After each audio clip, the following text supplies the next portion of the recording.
Halo teman-teman, kembali lagi di channel saya, Rizal Kurniawan Tutorial. Sebelum channel ini ada baiknya teman-teman terus cuci tangan, saya bersih dan jaga kesehatan. Terus status channel ini di rumah saja ya. Nah, berita datang dari produk teknologi ternama atau produk smartphone Android ternama, yaitu Huawei. Dilansir dari tekno.kompas.com, Huawei kembali gugat pemerintah AS. Penjelasannya yaitu, pertengahan 2019 lalu Huawei mengajukan gugatan kepada Komisi Perdagangan Federal FTC Amerika Serikat karena menyebut perusahaan asal China itu sebagai ancaman keamanan nasional. Gugatan itu ditolak FCC pada Desember 2020. Tak tinggal diam, Huawei kini menggugat FCC pada Senin tanggal 8 bulan 2 2021. Dan gugatan yang diajukan ke Pengadilan Banding Amerika Serikat atau US Circuit Court of Appeals, Huawei menyebut bahwa FCC melangkahi otoritas hukum dan melanggar hukum federal serta konstitusi. Dalam gugatan yang dilayangkan, Huawei juga menyebut FCC telah berlaku sewenang-wenang, tidak konsisten, dan menyalahgunakan kebijakan. Hal ini berpotensi mempengaruhi kepentingan keuangan industri telekomunikasi secara keseluruhan, tulis Huawei. Meskipun demikian, pihak FCC di bawah administrasi Joe Biden menegaskan bahwa keputusan tersebut masih berlaku.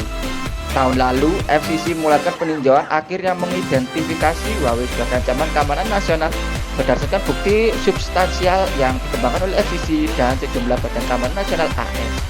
Kami akan terus mempertahankan keputusan itu, kata juru bicara FCC sebagaimana dikutip Kompas Tekno dari The Verge Kamis tanggal 11 bulan 2 2021. Dianggap mengancam keamanan nasional. Sebagai informasi, pada pertengahan 2020 lalu, FCC menetapkan Huawei dan ZTE sebagai ancaman terhadap keamanan nasional.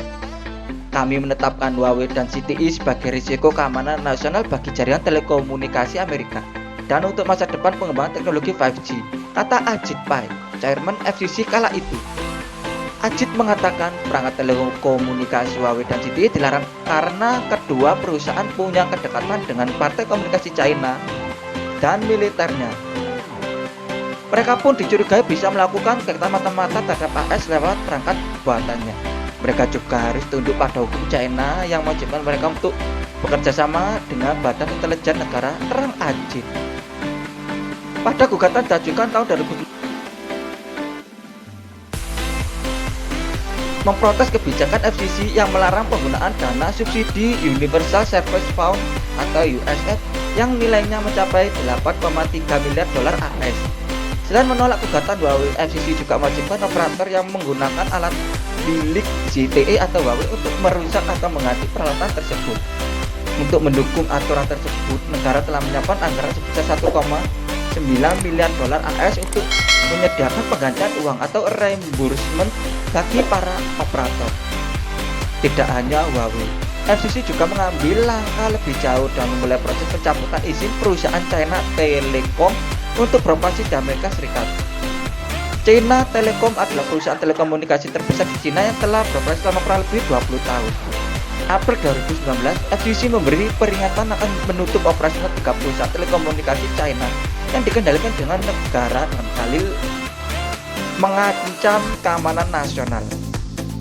Beberapa perusahaan yang dimaksud antara China Telecom Americas, China Unicom Americas, Pacific Networks Corporation, dan seluruh perusahaan di bawah naungan Comnet atau USA LCC.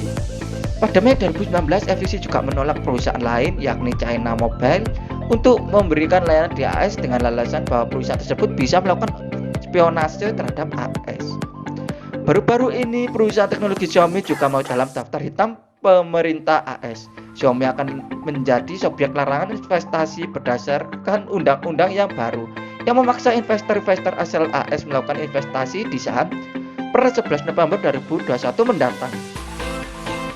Namun daftar itu berbeda dengan entity list yang membelenggu Huawei.